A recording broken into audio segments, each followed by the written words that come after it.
Bon, salut à tous. C'est vrai que j'ai pas fait de vidéo depuis un moment. À chaque fois, je commence des vidéos et j'oublie de filmer. Donc, il n'y a pas grand chose qui tourne. Mais là, je me suis dit que c'était un week-end sympa à filmer. Pourquoi? Parce que donc demain et dimanche, il y a le week-end du Paris-Nice. Donc la course, elle passe pas loin de chez moi. Donc avec Maxime, que vous avez vu sur le vlog de la Suisse, on va faire demain l'étape ouverte au public. Il y a à peu près 105 bornes avec le fait que j'y aille et que je revienne, ça va être dans les 140 bornes. Donc je vais peut-être filmer quelques passages de la course, etc. Je vous montrerai mon vélo aussi. Nouveau vélo, bon c'est pas une dinguerie mais voilà. Et après, dimanche, il y a des gros noms à la course, Juan Ayuso, Vingegaard, Almeida, etc. il me semble. Donc je vais aller vous filmer ça, etc. Et avant la course dimanche, j'ai un long run. Du coup, effectivement, ça va faire plusieurs trucs à filmer, mais déjà, vous montrer rapidement, après, j'ai pas mis grand chose de côté, mais bon, il y a mes petites chaussures et mon casque qui sont prêts. Ça va être là où je vais avoir, ouais, là, il y a mes gels. Ça, c'est mon kit de réparation. Ah oui, donc il va falloir que j'huile le vélo, enfin la chaîne.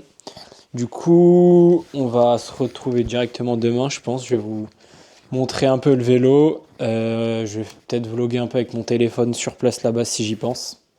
Parce que c'est ce que j'oublie à chaque fois. Et après, on va se retrouver pour la journée de demain et pour ce week-end Paris-Nice, tout simplement.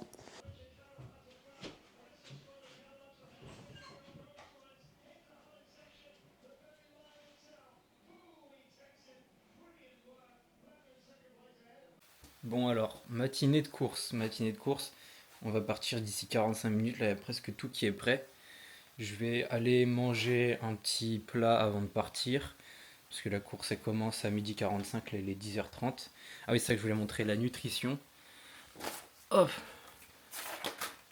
j'ai pris des gels comme ça. C'est les gels Power Bar de D4, c'est ceux avec lesquels je m'entraîne depuis janvier, donc 2 mois. Maintenant c'est 25 grammes de glucides pour l'instant, je vais en prendre que 5 prévus à cette course, plus une banane. Et je vais prendre un pain au chocolat au cas où. Ça fait pas beaucoup, ça fait 25 grammes de glucides par heure. Enfin non, un peu plus du coup, parce que je vais en prendre toutes les 45 minutes, mais pour l'instant je peux pas faire beaucoup plus. Parce que j'ai commencé l'entraînement et vaut mieux que ça passe plutôt que je vomisse tout. Donc pour l'instant j'en fais pas trop. J'espère arriver à 60 grammes de glucides par heure pour le jour de l'Ironman, donc dans 3 mois et demi maintenant. Et ouais, du coup j'ai dit avec une banane en plus, et je vais prendre des pains au chocolat, mais ça c'est plus au cas où, parce que du coup là, la course ça va être quoi? Ça va être 105 km, du coup j'ai aussi 20 km pour y aller et pour revenir, donc ça part à peu près sur 140 km aujourd'hui. Il n'y a pas trop de D+, il y a 1200, donc c'est quand même beaucoup moins que ce qui est prévu pour Nice, donc ça reste raisonnable. Et voilà, je vais manger mon petit plat de riz, et après je vais vous filmer le vélo, le setup, etc. Et après on va tranquillement aller pour la course, hein. Il y a 5 gels comme ça, pour Maxime, avec de la caféine, 2 gourdes, une électrolyte, une normale, il y aura un ravito sur la course, une banane et un pain au chocolat. Donc ça doit faire environ, pas environ, non, ça fait 150-160 grammes de glucides. Donc c'est assez bas. Comme je vous l'ai dit, ça va monter. Et j'espère que tout passera surtout dans la course, parce que je crois que c'est quand même, ça reste le plus gros apport de glucides que j'aurais fait dans ma prépa pour l'instant, parce que ça fait que un mois et demi que j'essaie de prendre des gels, etc. Donc on va espérer que tout se passe bien.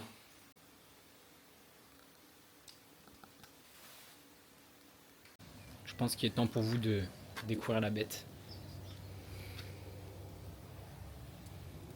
Ouais, du coup, là, comme j'ai mis les prolongateurs pour l'Ironman, mais il y a moyen que là, j'ai la flemme de les enlever là, mais il y a moyen que je les enlève parce que je suis pas très allé sur la position encore vu que je l'avais jamais faite avant et que là, il y aura beaucoup de D+, et tout, donc je sais pas si moi, elle me servira énormément non plus.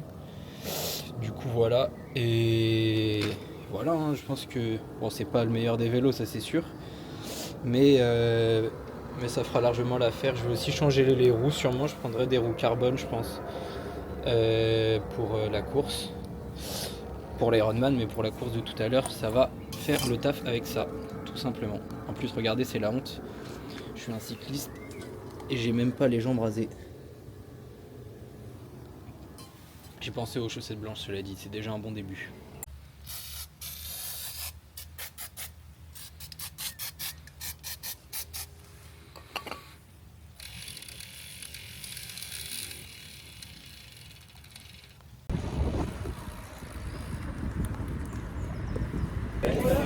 Bon là je passe sur mon auto mais je suis arrivé, j'attends le petit Maxime Le Canu pour qu'on parraine le départ du 100 km. Là j'ai fait 20 petits kilomètres de chauffe là. Un peu moins 16 km. Et voilà, on va se régaler. Bon, le bon Maxime est arrivé, c'est le mec qui ressemble le moins à un cycliste de Short de foot. Mais j'ai quand même un cuissard sous mon short, faut le préciser. Et même celle, le truc comme ça là sur ton casque, ça là. C'est hilarant. C'est la visière mon gars, c'est important. Voilà, donc là ça va être le premier 100 km de Maxime. Peut-être, Maxime. Soit optimiste, moi j'y crois, on va faire la moitié de la course ensemble. Voilà. Ah bah on est vraiment au début de la deuxième.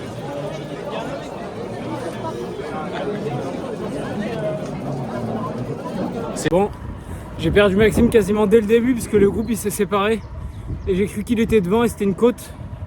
J'ai accéléré et en fait il était pas dans le groupe et après vu qu'il y avait la côte, je suis resté dans le groupe où j'étais. Là ça fait 40 bornes je pense, j'espère que ça va bien pour le frérot sans pédale auto. De mon côté ça se passe plutôt bien, on profite du soleil. Course finie. À la montre, pour l'instant j'ai 122 ou 123 de bornes, je ne sais pas encore le D+.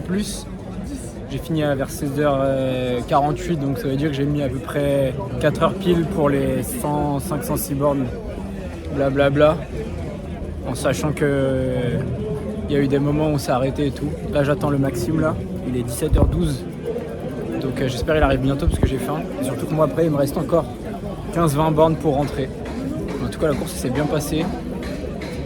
Pas si difficile en vrai, bon après c'est normal parce qu'il n'y avait pas de D+, donc je pense qu'on va voir tout à l'heure, je vous montrerai, mais à mon avis il y avait max 1200, 1300 de D+, un truc dans le genre, donc en vrai c'était tranquille. Et là je suis pressé de manger et de rentrer chez moi et de me reposer pour le long run de demain matin. Et voilà, là on peut voir derrière moi. C'est la mise en place pour la présentation des équipes et le départ de l'étape de demain. Alors, petit débrief de la course pour le premier 100 km de Maxime. Incroyable, moi je me suis régalé. C'était long, mais c'était trop d'art. Il a fini dans le cut. Dans le cut, ouais, bon, vraiment. Ouais, bon, si, t'as fini cut dans élargi. On s'en bat les couilles. Oui, cut quand même. Petite difficulté sur l'eau, etc. Mais il a kiffé, ça veut dire qu'on va se retrouver sur d'autres courses et d'autres sorties vélo. Avec peut-être une tenue un peu plus professionnelle et des pédales auto. Par pitié. T'as costaud parce qu'il a fait 100 pédales auto. Attends, je peux retourner ou pas? Non, j'arrive pas. Il a fait 100 pédales auto là. Avec le seul vélo qui a des roues de. Alors qu'il y avait quand même pas mal de côtes. Hein. Donc ça, c'est assez hilarant. Mais bon. Tu sais que les côtes, c'était pas mes difficultés. Hein. C'est vraiment sur le plat, je me prenais des tempêtes par les gens. Bah, pareil moi, mais il y avait quand même une petite côte, la côte pour sortir de Vaud qui était un peu dure, mais ouais. C'est le Vendrésie qui m'a détruit.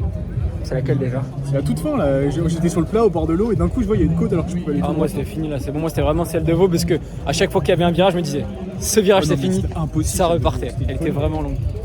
Bon, fin de journée, retour à la Casbah, il est 19h, donc là je vais aller me dégommer un petit McDo, une pizza et après ça à dormir, je vais vous montrer la petite sortie d'aujourd'hui. Hop.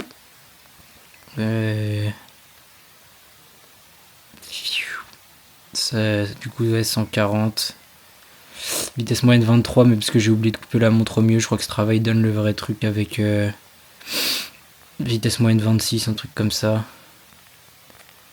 Pas mal de montées mais ça reste raisonnable. Voilà, une belle petite journée au boulot. Là on va essayer de récupérer et de rattraper, et de se préparer pour le long run demain matin. Et surtout, hâte d'aller voir la course et de voir le petit ligne de garde Ayuso, Kevin Vauquelin, etc. Je pense que je vais pas revlogger avant demain matin, ou alors peut-être je vais juste vous montrer le choix que j'ai fait niveau bouffe. Et on va tout simplement se retrouver avec les running au pied. Ciao. Bon alors il est 9h40, on est dimanche matin. J'ai pas de courbature, donc ça c'est vraiment bien. Donc le plan, ça va être quoi? Le plan, ça va être de courir jusqu'à HR. Comme ça, on va pouvoir voir la zone d'échauffement. Donc on va être au plus proche des coureurs. Ensuite, voir la présentation des équipes. Voir le départ fictif qui est à HR. Et peut-être que je retournerai dans l'après-midi, soit à la côte de Chanteloup ou au finish à Carrière-sous-Poissy si j'ai le temps, pour voir une deuxième fois les coureurs. Mais donc comme ça, au moins là, je suis sûr de ne pas les rater. Ça me fait faire mon long run. Donc là, je vais faire une petite boucle jusqu'à HR. Il y a 16-17 km, donc je vais un peu étendre. Normalement, j'avais 1h50 de prévu. Là, je vais faire 1h30-35 parce que même si j'ai pas de courbature, je sens que le corps il a un peu tiré hier. Donc je vais pas pousser inutilement. Ça va quand même faire un week-end avec 7 heures d'entraînement. Ça suffira. Du coup, bah, on va se retrouver directement à HR avec la présentation des équipes, je crois. Qu'est-ce que je peux vous dire d'autre? Oui, je peux vous dire que je suis pas sponsor, mais que là, je cours en KD 900 de chez Decat, d'équipe Run. Elles sont vraiment pas mal. C'est une paire pour les long runs. Peut-être qu'un jour, à l'occasion, je vous parlerai des autres paires. Bon, là, elles sont un peu toutes finies, il faut que j'en rachète. Mais si ça vous intéresse, n'hésitez pas à me dire, je peux vous faire une vidéo sur mon matériel, ou sur ma nutrition, ou sur mon entraînement, ou sur tout. Je peux même vous faire une vidéo sur les animés, ou alors sur le Cap d'Agde, ou alors... Bref, si vous avez des idées en commentaire, n'hésitez pas à me le dire. Et nous, on se retrouve directement pendant mon run, ou alors sur... le podium en face de Jonas Vingegaard, Kevin Vauquelin, Juan Ayuso et tant d'autres que j'ai hâte de pouvoir voir.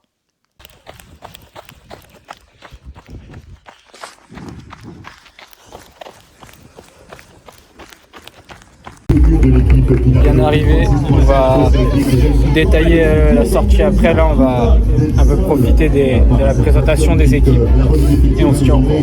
7e du Tour d'Italie, champion national du chrono en 2024, c'est Eddie Dunbar.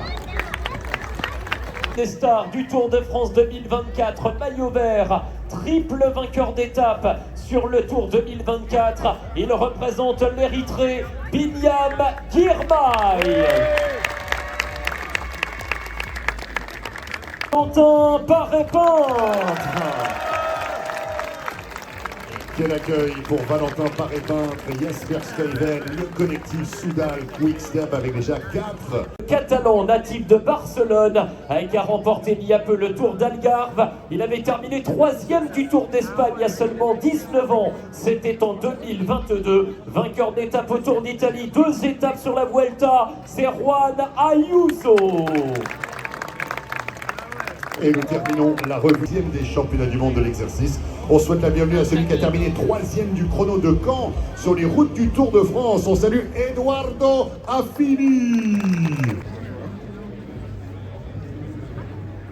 Well, thanks. I'm happy to be back, obviously.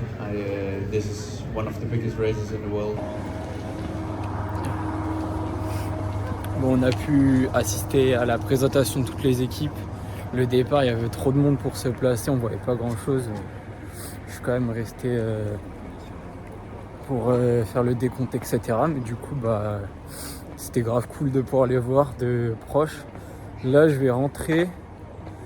Je vais débriefer le run rapidement et le week-end. Et après, je vais voir si cet après-midi, parce que du coup, ils vont repasser pas loin de chez moi, plus proche de chez moi, parce que là, c'était à HR. Ils vont repasser vers Boisemont, tout ça, donc ça, c'est beaucoup plus proche. Je vais voir si je prends le vélo et j'y vais juste pour voir un peu mieux les coureurs rouler ou si j'ai la flemme. Voilà. Mais du coup, on va débriefer tout ça à la Casbah. Bon, et fin de week-end, d'entraînement. Je passais à la boulangerie, petite galette et petit jambon beurre pour finir.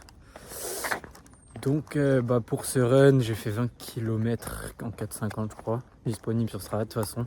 J'ai essayé de pas mettre trop de côtes parce que j'avais un peu pas envie de forcer depuis hier. On a pu voir l'étape, ça c'est grave cool. Donc ça fait une semaine à 16 heures d'entraînement. Le week-end, donc on aura fait un total de 7 heures d'entraînement, 5h30 de vélo, 1h30 de course à pied. On a bien pu travailler la nutrition. Ça c'est plutôt cool.